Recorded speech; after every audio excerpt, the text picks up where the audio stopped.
Valley University community and all those who have been affected by the violence that has infected our political discourse, our schools, our churches, our communities. No matter our belief, no one should be harmed by expressing them. Violence has no place in our politics. It has no place in our schools. It has no place in our churches, our public spaces, or our homes. We are here today as 30-plus diverse community leaders, students, educators, Republicans, and Democrats. I'd like just to refer you to your press packets for a complete list of the coalition that we represent here today in solidarity. We are united in our commitment to a Utah that rises to meet this moment, not with division, but with a promise to build peace together. As Governor Cox reminded us on Wednesday evening, this moment calls us to look inward and find our braver angels. This moment calls us to make individual choices that uphold the humanity of all, to model more constructive disagreement, to put away our weapons and our words of war. A quote often attributed to Viktor Frankl, the Austrian neurologist and survivor of the Holocaust, reminds us that between stimulus and response, there is a space. In that space is our power to choose our response. In our response lies our growth and our freedom. Now is that space. We are in that space. This community is holding that space for us as Utahns. Now is the moment to choose to turn toward each other, for us to come together as a community. A collective pause to help us align our responses to the tragedy to our values. As community partners, we are launching today a new website, turntoward.us. We hope that this website will be of value to individuals, to families, to campuses, to communities. It represents the love, the expertise, the knowledge, and the wisdom of many you see here and many you do not. This is a collection of tried and true resources. Download the toolkit. Pick something that you can choose to do. There are small things we can do to disagree better, to listen more intently, to ask more curious questions, to stop making assumptions, to check our information flow, to have more productive conversations. There are courses you can take in how to navigate major conflict, suggestions on how to talk about gun violence with your children, and the list goes on. They may not seem like big actions some people are calling for at a time like this, but there are many small things we can each do to turn toward each other more in conversation, in relationship, in community. There are also a series of upcoming events that this community is hosting and putting on both in person and online, and I urge you to attend if that feels like something that would be of value to you. Events that will support, uplift, educate, inform, and give space for the complex feelings of this moment. We will start our event today by hearing from Zach Wilson, who is the former chair of the Utah Young Republicans, followed by Jack Davis, current president of the Utah Young Democrats. These two brave, ideologically different leaders are modeling for us politics with respect, and we appreciate them and the others speaking with you today for joining us. Tammy Pfeiffer is the co-creator of the Dignity Index. She will be followed by Becky Edwards, who is the founder of the governing group. And lastly, we will hear from Ashley Bell, who is the chairman of the board and CEO of Redemption Holding Company, and they will speak in turn. Thank you.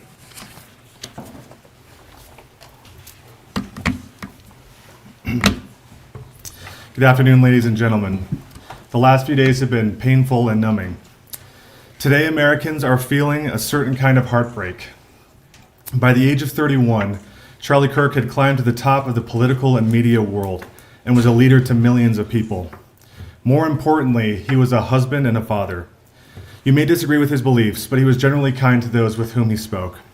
When someone would try to silence or boo Charlie, he would often say, "Quiet, let them speak." In his debates, Charlie let everyone have a voice.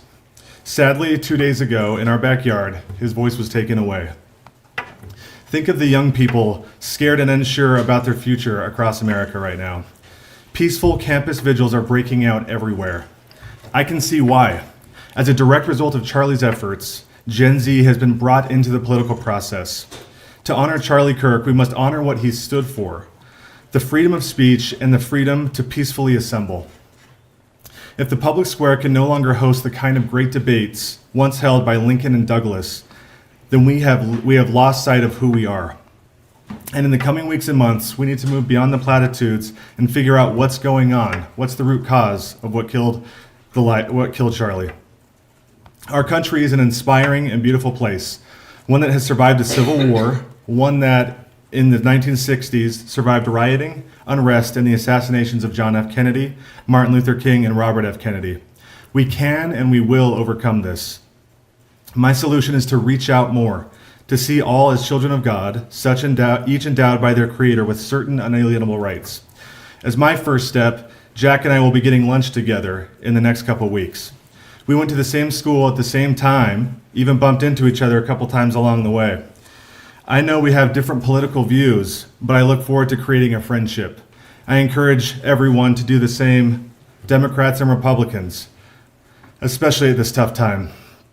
From Butler to Minnesota, San Francisco to the campus of Utah Valley University, hatred and political violence cannot be condoned. An attack on Donald Trump, Paul Pelosi, Melissa Hortman, Steve Scalise, or Charlie Kirk is an attack on all of us. I call on leaders, media, parties, and each of us to look inward and to call on your better angels. I call on young people to boldly declare your beliefs, but to do so with optimism, respect, and love for your neighbor. To anyone struggling, reach out to a friend, get the help you might need. Whether you agree with someone or not, connect with them and reach out. That's what I believe Charlie would have wanted. Thank you.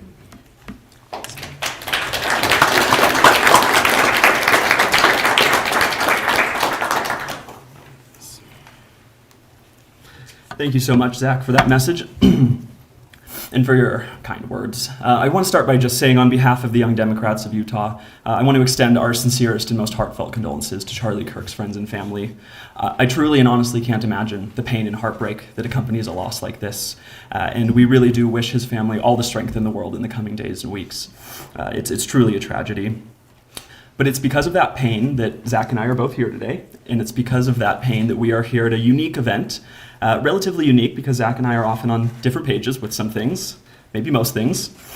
But we're here today because right now we could not be in greater agreement if we tried. Whether you are a young Republican, a young Democrat, or you couldn't care less about politics, every single one of us has a fundamental right to share ideas and engage with our peers free from violence. Plain and simple. That is the promise of free speech, and that is the promise that we as Americans have. The brutal attack that we witnessed this week wasn't just an attack on a man and a family, though it was. It was also an attack on that fundamental right of free speech that we enjoy, and that lets each of us engage in our communities in the way that we wish to. To the young Utahns who are watching this, who are looking around and trying to understand what's next, you're not alone. I hope you recognize that the answer to that question starts and ends with us. We are the next generation of leaders. In many cases, we're the current generation of leaders.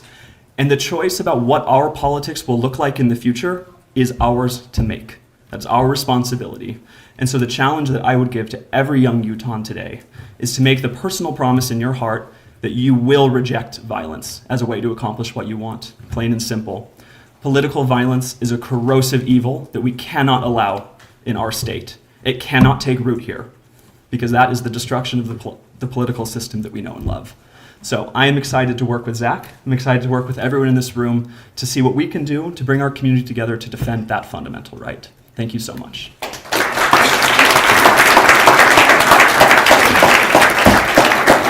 Thank Thank you. I'm really honored to be among this group of people and among you. I want to acknowledge first that as Americans, we're pretty good at coming together after a tragedy. 24 years ago yesterday was 9/11, and the day after, today, September 12th, 24 years ago, we're pretty good about coming together.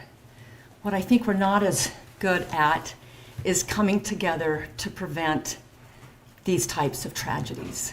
And that's why we're here, and that's why the work of my colleagues is so important. And the work that we've been doing for some time is to come together in a different way to prevent this type of horrific act. This morning I had a call from a reporter at a national magazine, and she sensed that something was different about the response. She said, "What is it about Utah? It just feels different. Your governor's words feel different. This response feels different."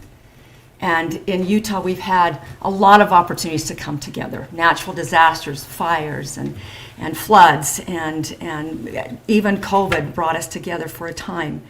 But it is a little bit different. And I said, I don't know exactly what to tell you. I feel like it's in our DNA that we want to work together. We want to make our communities and our state a better place. And by extension, we want to make the country a better place. Many of the organizations up here represent national organizations that are doing work nationally, not just in Utah.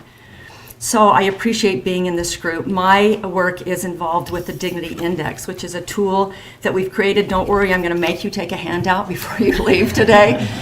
Looking at the language that we use in moments of disagreement. How do we talk about each other? How do we talk to each other when we disagree? As so eloquently stated by these young individuals in front of me. This is our work, is to find a way to do that so we prevent these types of occurrences. So I want to leave you with 3 takeaways from my heart and from our work. We're asking people to first turn inward, turn towards yourself. We check ourselves first. That's one of the goals of the Dignity Index, is to give you a guideline so that you can check yourself first. Before we blame some other nameless, faceless group, we check ourselves. How am I reacting? What does my language look like? What am I posting or reposting on social media? What am I telling my children? So first, we ask people to turn inward. The second thing that I'm going to ask is that you turn outward, that you check on people, check on your neighbors, check on your friends, check on someone who maybe shares a different ideology than you do. See how they are. Check on young people. This is a very difficult time, especially for young people, and I feel the need a lot of times to apologize for the country politically that we are leaving the next generation, so check outwardly on people. And then the third thing, after we've turned inward and we've turned outward, we invite you to turn toward us, which is different than turning outward, is turning towards us together. What can we accomplish together? On our Dignity Index, if you get to a level 6, which is on the dignity side of the scale, that's where you're finding common ground. I believe this, you believe this, great, we can do this together. At a 7, it's when you're not looking for common ground, you're looking for higher ground. I disagree with you on this, and I disagree on that. And how can I learn from you so that we can solve problems together? That's turning toward us.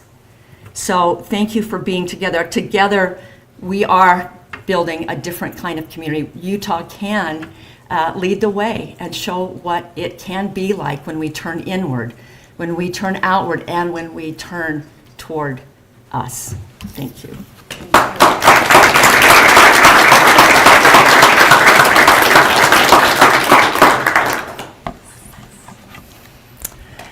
The violence at Utah Valley University this week was a sobering reminder how important it is to safeguard our democracy.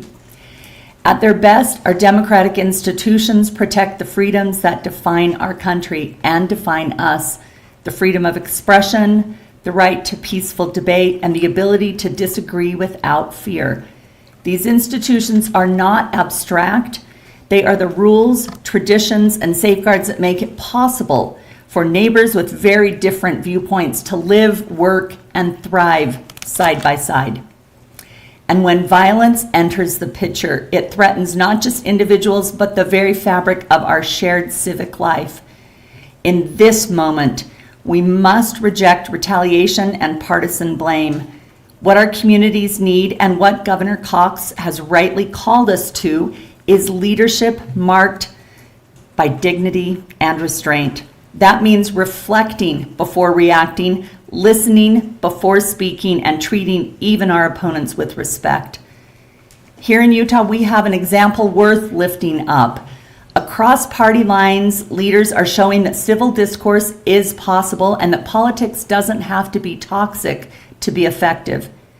Here in Utah, leaders and communities came together during my service in the legislature on complex issues of immigration, LGBTQ rights, and climate, not because they always agreed, but because they chose to engage with respect, modeling accountability and principled dialogue with a focus on finding a solution.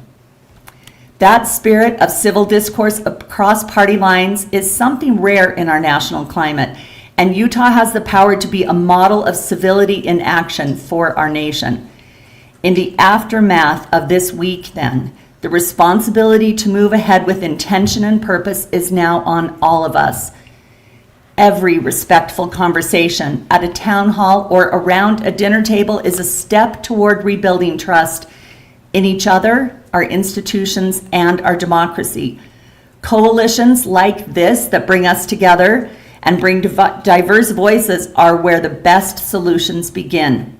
But that requires ongoing effort, and we call on elected officials and civic leaders to continue to create safe spaces for dialogue and problem solving, spaces where people of every background and belief can participate without fear, and where differences are not a threat but an opportunity to learn and then lead.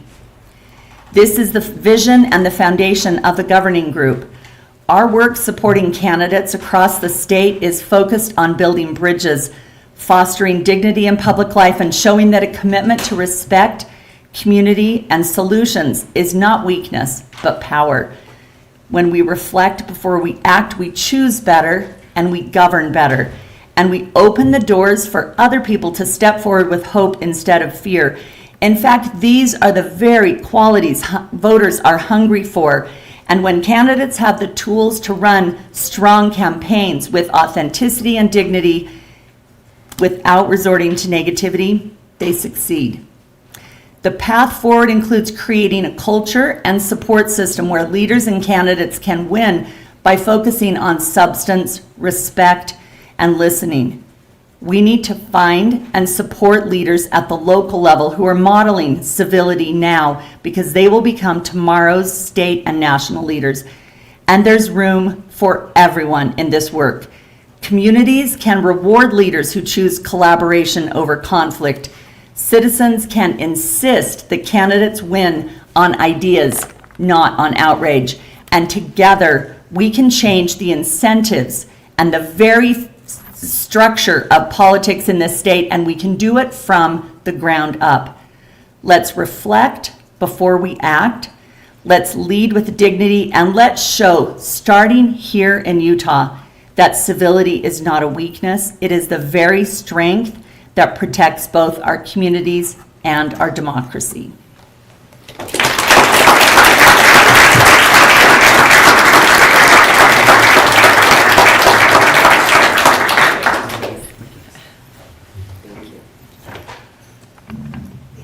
My name is Ashley Bell. I would have never thought I would be in Utah at a moment like this. I'm from Gainesville, Georgia, but it is very apropos for my life.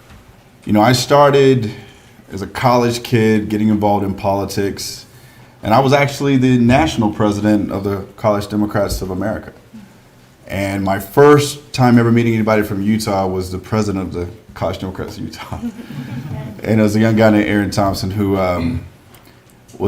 ended up being a dear friend, and I haven't seen him in years, and I'm going to see him for the first time tomorrow, largely because of this, us reconnecting in these moments. But my career starts off there, and then full circle, some 20 years later, I meet Charlie Kirk, working in the White House and working for President Trump. What an arc of life. What an arc of life. And what a time to be able to say that over that arc of traveling and learning and becoming a more dynamic human, that I was able to meet my friends where they were. Never always agreeing on everything, but still remembering we're friends. And even though my career ended politically, working as a Republican, that my dear college Democrat friend from Utah is going to come visit me tomorrow at a bank that I started. This is the first African-American bank in the Rockies. That doesn't happen by chance. You don't come to a place like this unless there's really good people who are really open to things that may be different than they've seen every day. We bought Holiday Bank and Trust because my co-founder, who's the youngest daughter of Martin Luther King Jr., said that this was the place where something like that could happen, and probably the only place in America. It was the only place where people from a different background could look and find that it's the best place for business, led by great people like Governor Cox, who provide opportunities like this for us to be together and gather in brotherhood and sisterhood. To say that, you know what, if there's one place in America where people of color could go and purchase a bank and be successful, it's probably Utah. And what a moment for us to be cutting our ribbon and opening our bank 2 days ago. We were expecting to have Governor Cox speak and get the news of what happened to our friend Charlie. It's never easy to know someone with so much life and think of something like that happening to him. And it was a moment where I'm looking at Dr. King and I'm saying, there's no one in this world who knows loss like this like you. There's no one in this world who knows what it's like to have a father assassinated, her grandmother assassinated, her uncle assassinated. And to have my son sit in the front row and I have to explain to him that something like this that he thought was lost to the ages, something that would happen in a world like this. But to have her come to the microphone and be able to say, having dealt with loss like this, to still call on the better angels of America, to be able to remind us what her father says so eloquently, that darkness cannot drive out darkness. Only light can do that. That hate cannot drive out hate. Only love can do that. And what you've heard in so many different ways today is just that. If we're going to find a way to eradicate the darkness, we all have to carry a little bit brighter light when we leave here. If we're going to find a way of getting rid of hate, we're going to have to find a little bit more love when we leave here. And meet people where they are, understanding that we don't have to agree on everything, but what we can agree on is that we all deserve to reap the bounties of living in the greatest country in the world that is founded on freedom of speech. And that freedom means that you should be able to say it, and I can disagree with you, but I love the fact that we live in a country where you can. This is what we have to fight for. We will be challenged. Coretta Scott King said that every generation is not born free. It had to fight for it. And this is our expression of that freedom. And we hope that when we leave here today with a little bit more light and a little bit more love, that we can remember and honor Charlie and honor everyone who's willing to step into the arena, of civil discourse, speak the truth, and hopefully in that we can celebrate peace. Thank you.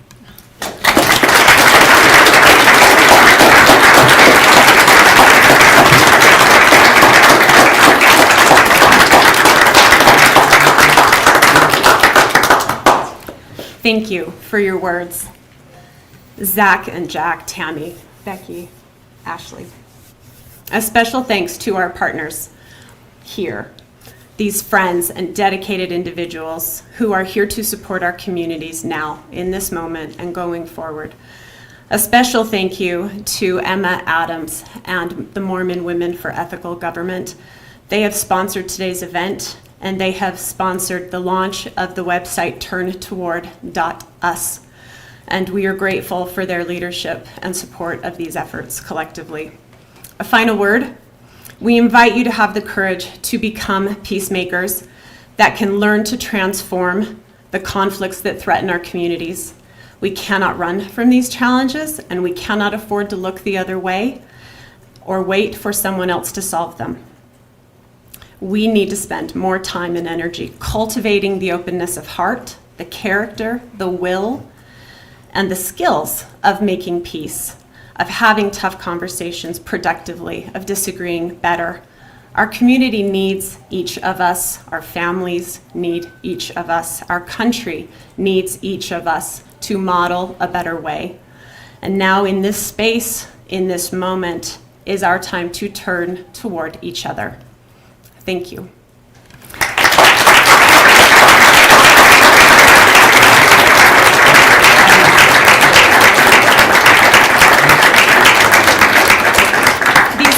These colleagues are here for conversation, for quotes. If anyone from the press would like to mingle with individuals that are here today, they are available to you.